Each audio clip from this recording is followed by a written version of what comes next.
कि मोदी जी अगर कर रहे हैं तो उस पर कुछ विपक्षी जो है आके बोल रहे हैं कि नहीं नहीं करना चाहिए, राष्ट्रपति जी को सम्मान देना चाहिए। तो हम उनसे पूछना चाहते हैं, या आम आदमी पार्टी हो या फिर कोई भी हो, हर विपक्षी से, जब मान लीजिए जब क्या उनका नाम था, हाँ, द्रौपदी मुर्मू जी, जब वो चुनाव लड़ रही थी ये राष्ट्रपति चुनाव में, तो उनको ना वोट देके यशवंत सिन्हा जी को वोट दिया गया था, ठीक है। तब क्या आदिवासी का सम्मान कहाँ गया था, तब महिला सम्मान कहाँ गया था, ठीक है। उसके बाद मतलब कि उसके बाद जब कांग्रेस आता है, कांग्रेस आपको बोलते हैं कि हम महिला का सम्मान की बात कर रहे हैं, वो भी वोट देके यशवंत सिन्हा जी को दिए थे। और उसके बाद उतना ही नहीं, उसके बाद उनका बेइज्जती भी किए थे, राष्ट्रपति बोला गया था, रबड़ स्टैंप बोला गया था, तब आदिवासी का अपमान नहीं हुआ था। आज के डेट में अगर मान लीजिए राष्ट्रपति जी को तो कोई दिक्कत नहीं है, वो तो कभी ऐसा नहीं बोलिए कि नहीं हम ही को उद्घाटन करना है। वो राहुल गांधी तो है नहीं, राहुल गांधी या सोनिया गांधी या जो भी लोग हैं, इन लोग के परिवार में भी कोई बड़ा अध्यक्ष पद पे नहीं है, ठीक है। लेकिन हर जगह रबड़ काटने में या रिबन काटने में आप सबसे आगे उन्हीं लोग को देखिएगा।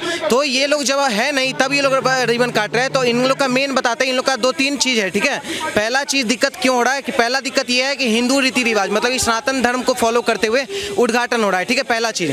दूसरा इसलिए उन लोग को खल रहा है क्योंकि ये उन लोग को चाहिए था कि इटली की क्वीन करना चाहिए था, ठीक है, मतलब कि इटली की क्वीन आके वहाँ का उद्घाटन करती तब उन लोग को बहुत पसंद आता। और तीसरा वीर सावरकर, हमारे जो देश के वीर सावरकर है जिनके हम लोग फॉलोअर हैं, उनके जो है 140वां जयंती के अवसर पे हो रहा है। तो ये 2-4 पॉइंट है जिसके वजह से उन लोगों को खल रहा है। हम तो क्लियर कहेंगे कि मोदी जी कर रहे हैं और साथ में हिंदू रीति रिवाज से भी कर रहे हैं, और इटली की क्वीन को हम लोग मौका नहीं देंगे। जो कर रहे हैं ठीक है। और रहा बात राष्ट्रपति का, तो राष्ट्रपति जी को कोई दिक्कत नहीं है, वो ठीक है। जहाँ आप लोग आदिवासी सम्मान की बात करते हैं, जितना आप लोग को बेइज्जती करना था कि अगर आप लोग आदिवासी का इतना सम्मान करते तो जो ये दलित का हत्यारा आतिक अहमद था उसके लिए रोते नहीं। उसके बाद दूसरा बात कि आप लोग ये आदिवासी का समर्थन करते तो आप लोग राष्ट्रपति द्रौपदी मुर्मू को वोट करते, ना कि उनका बेइज्जती करते। तो ये सब एक एजेंडा चला रहे हैं आम जनता को भटकाने के लिए। हम लोग का क्लियर कहना है कि मोदी जी कर रहे हैं, हम लोग एकदम बहुत खुशी का माहौल है, सबको स्वागत कर रहे हैं। सर समर्थन में आपकी मोदी जी को उद्घाटन करना चाहिए, विपक्ष जो है वो लगातार विरोध कर रहा है इस चीज़ का, और साथ ही ये भी कह रहा है संसद भवन की जरूरत नहीं थी, ये वेस्ट ऑफ मनी है जो नया संसद भवन बना है। अच्छा एक बात बताइए, जब संसद भवन बनेगा तो उसमें वो लोग बैठेंगे या नहीं? राहुल गांधी लोग भी तो बैठेंगे ना। तो देखिए ये क्या बोलते हैं, मोदी जी वैक्सीन लाए तो ये मोदी वैक्सीन हो गया, ठीक है। मोदी जी अगर कोई कानून ला रहे हैं तो ये मोदी कानून हो गया। अब आने वाला टाइम में मोदी जी संसद को अगर उद्घाटन करे तो मोदी का सांसद हो गया, तो मत बैठना भाई, सांसद मत बैठना। सबसे बड़ा बात कि मोदी जी इस देश में रहते हैं, देश छोड़ के चल जाओ। अगर तुम लोग को हर चीज़ जो चीज़ मोदी जी कर रहे हैं, अगर तुम लोग को मोदी को ही तुम लोग को टारगेट करना है कि ये चीज़ मोदी जी का वैक्सीन हम नहीं लगवाएंगे, अभी 3-3 बूस्टर डोज लोग लेके घूम रहे हैं, जितना ही पब्लिक है सब लेके घूम रहा है। आप लोग का पोलियो अभी तक पूरा नहीं हुआ है। तो हम लोग ये लोग मोदी जी से हर चीज़ को जोड़ रहे हैं, ये नहीं देख रहे कि देश का मान सम्मान बढ़ा है, नया संसद भवन बन रहा है, देश का नागरिक खुश है, खुशी का माहौल है। तो उन लोग को स्वागत नहीं करके ये लोग जितने भी आकंडी पाकंडी ये लोग पहली बात इन लोग को भी वहाँ पे एक मस्जिद बना दिया था ना, तो वो लोग उस चीज़ को प्रोत्साहन करते हैं कि हाँ मोदी जी को मस्जिद बना दी उस जगह पे। तो भाई क्लियर बात है कि क्या बोलते हैं, संसद भवन बन रहा है, उस चीज़ को पूरा देश का जनता रिस्पेक्ट कर रहा है और मोदी जी कर रहे हैं, हम लोग तो पूरा दिल से रिस्पेक्ट कर रहे हैं, और पूरा आम जनता जो है वो समर्थन दे रहा है कि मोदी जी कर रहे हैं, उन लोग को हम लोग साथ में।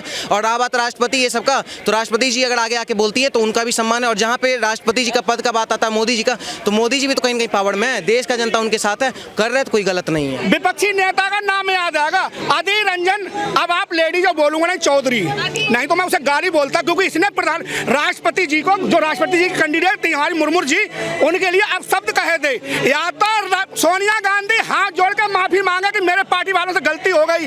हम कसम खाते हैं क्षत्रिय राजपूत एग्रीमेंट के साथ हम इनके सपोर्ट में खड़े होंगे कि हाँ राष्ट्रपति जी से कराओ उद्घाटन, अगर कानून में लिखा है, दायरे में लिखा है तो। और एक इनका यही रहता है, यही जनपद से अगले बार रोड पे वो कौन है, उदित राज, उसने आप शब्द कही थी। मैडम कितने गिना दूं, आप एक भी गिना दो जिसने ऐसी जात का या गरीब तबका का खड़ा हो, एक भी बीजेपी के सांसद या कोई मंत्री। हम बीजेपी सपोर्टर नहीं है, मोदी जी गलत करते हैं, वो गलत करते हैं, क्योंकि मोदी जी की टीम में एक यो होना चाहिए था कि काम करे मोदी जी। अब काटने वाला मोदी जी के पास कोई बेटा नहीं है, परिवार का सदस्य नहीं रखते हैं वो अपने पास कि फीता वो काटे। ये कांग्रेस करती चली आई।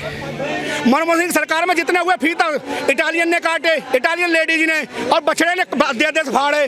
सबसे जरूरी तो यही बात है कि वो नई बिल्डिंग की जरूरत थी कि नहीं, उसे अगर टेक्निकली प्रॉब्लम थी तो उसको ठीक किया जा सकता था। और पूरे वर्ल्ड में क्या इससे पुरानी पार्लियामेंट अभी तक है कि नहीं। दूसरी बात कि जैसे वो कह रहे हैं कि सीटों की संख्या हमें ज़रूरत थी, एमपीज़ की सीटों की संख्या पे एक अलग विवाद है, अलग डिस्कशन है। वैसे भी आंकड़े बता रहे हैं जनसंख्या नियंत्रण करने वाले कि 60 तक जाते जाते हम खुद कंट्रोल हो जाएंगे।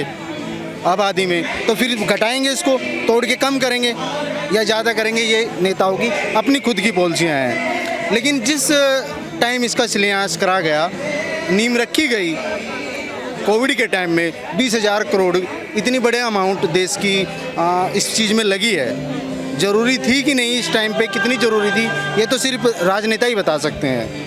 शिलान्यास के जो कह रहे हैं कि उद्घाटन कौन करेगा, कोई भी कर दे, उससे फ़र्क नहीं पड़ता है देशवासियों को, ये तो सिर्फ नेताओं को फ़र्क पड़ता है। बीजेपी वालों को अपनी टोपी चमकाने से फ़र्क पड़ता है, विपक्ष की कांग्रेस काफी टाइम से कह रही थी कि नए संसद भवन की जरूरत है हम लोगों को, जो मैं कह रहा हूँ ना, ये अलग डिबेट है, क्योंकि जब उन्हें जरूरत नहीं, उतने दिन से थे वे, उनसे नहीं बनी, इन्होंने बना ली, इनका अपना विवेक है, अपना उत्साह है, जो भी कहो। रही बात उद्घाटन की, उद्घाटन में हर नेता यही चाहता है कि मेरी टोपी चमके, मैं ही फीता काटूं। सिग्नेचर ब्रिज पे आपने देखा था, केजरीवाल अलग से घूम रहे थे, दिल्ली के हमारे वो अलग से घूम रहे थे, मनोज तिवारी, फीता काटने के लिए। नेता काम कहीं भी हो, फीता काटने के लिए घूमते हैं। और उसके बारे में कुछ बताएंगे? नया संसद भवन बना जो है, विपक्ष ने तो बोल दिया कि वेस्ट ऑफ मनी है, आप भी इसके समर्थन में कि वेस्ट ऑफ मनी है क्या? देश की जो इमारत है, हाँ, अगर उसको टेक्निकली डैमेज दिखा दिया जाए तो मैं कहूँगा कि ये अच्छा हुआ है। अगर वो काम कर सकती थी अभी, तो फिर पैसे की वेस्टेज है।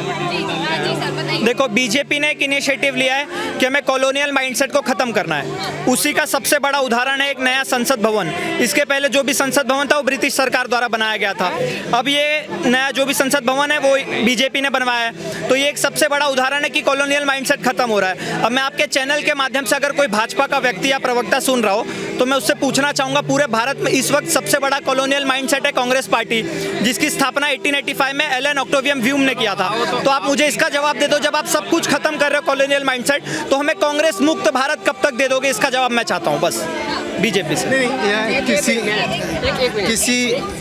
किसी इमारत से या किसी चीज़ से ये सब चीज़ें ख़त्म नहीं होती है। ये चीज़ें किसी भी कंट्री में से तब ख़त्म होगी जब वो डेवलप इंसान बनाएंगे, हम बेहतर इंसान जो भीड़ की तरह ना चले, अपने डिसीजन खुद ले। इस चीज़ में मैं सबसे बड़ा दुख मुझे अपने मेन स्ट्रीम मीडिया का है, जो गोदी मीडिया कहते हैं, लेकिन मैं नहीं मानता हूँ कि वो गोदी मीडिया है, वो कास्टेज मीडिया है। अपने समाज, अपने एक जो तबका हैगा 10% 15% वाला, उसकी खास फेरवी करते हुए वो तब सेंटेंस बोलता है। नहीं तो जिस तरह से लोग कह रहे हैं कि भाई राष्ट्रपति को आना चाहिए था, अगर कोई और होता उनकी तरह तो अब तक हल्ला मच गया होता कि ये देखो इन्होंने कैसे पिछाड़ दिया उनको। जब उनका नंबर दिया गया था कि वो आदिवासी महिला को लेके आए हैं, राष्ट्रपति बनाया, पूरा मेन स्ट्रीम मीडिया, क्योंकि उससे फ़ायदा हो रहा था पार्टी को भी, सरकार को भी, और उस पूरे मेन स्ट्रीम मीडिया को भी, उनको बेनिफिट मिल रहे थे, इसलिए उन्होंने इतना उछाला उस दिन उसको कि पूरे हर अखबार, हर न्यूज़ चैनल पे यही चल रहा था। आज चला के दिखा दो ना मीडिया कि एक आदिवासी महिला को पीछे कर दिया है, आज एक पूरी आदिवासी सवर्ण पार्टी ने पीछे कर दिया है, राष्ट्रपति होते हुए भी करके दिखाए कोई मीडिया। ये पूरा कास्टेज मीडिया है इस देश का। ये ऐसा मीडिया पहले अमेरिका में भी रहा है, और देखेंगे 1960 के आसपास अलग अलग कंट्रियों में रहा है, जब वहाँ के लोग जो पीछे गरीब रहे हैं, पिछड़े रहे हैं, जो भी रहे हैं, जब ये धीरे धीरे डेवलप होते हैं ना, तो ये सब चीज़ें बाहर निकलती है। और सिर्फ जानकारी की तो दिक्कत है। आज लोग पढ़ भी रहे हैं, यूपीएससी के रिजल्ट का एनालाइज नहीं कर रहे हैं, कोई भी। कौन कर रहा है? ये महिलाएं बैठी हैं, कोई कह रहा है कि कांग्रेस ने बैठा दी, कोई किसी ने बैठा दी। अपनी घर की महिला बैठा के देखो ना रात को सड़क पे, तब पता लगेगा कि कैसे बैठाया जाता है महिलाओं को। वो टॉपिक हमारा टॉपिक है संसद भवन। आप इस चीज के भाई साहब बोले थे कि 20,000 करोड़ नहीं लगा इसमें, और इसमें 1,000 करोड़ से भी कम लगा है। और आप मेरी बात सुनो, आप मेरी बात तो सुनो। और जो पुराना संसददार है उन्हें हर साल का 1,000 करोड़ रुपया किराया था, हर साल का 1,000 करोड़ का किराया था हर साल। तो इससे तो अच्छा है ना, 1,000 में बना दिया है, तो क्या दिक्कत है? कि वो एक बिल्डिंग का 1,000 करोड़ है, 900 कुछ करोड़ रुपए वो एक बिल्डिंग का खर्चा है। पूरे प्रोजेक्ट का जो पार्लियामेंट का नया बन रहा है उसका 20,000 करोड़ ही अनुमान लगाया गया। एग्जैक्ट उन्हें भी नहीं पता है कि वो खर्चा पता नहीं कितना आएगा। ये तो इंजीनियर और बाकी लोग बिल्डिंग बनाने वाले तय करते हैं कि इसको इतने खर्चे में हम लेके चल रहे हैं, वो धीरे धीरे बढ़ता रहता है। पब्लिक में सबसे बड़ी समस्या यही हो रही है आज की डेट में कि इन्फॉर्मेशन उनके पास करेक्ट नहीं है।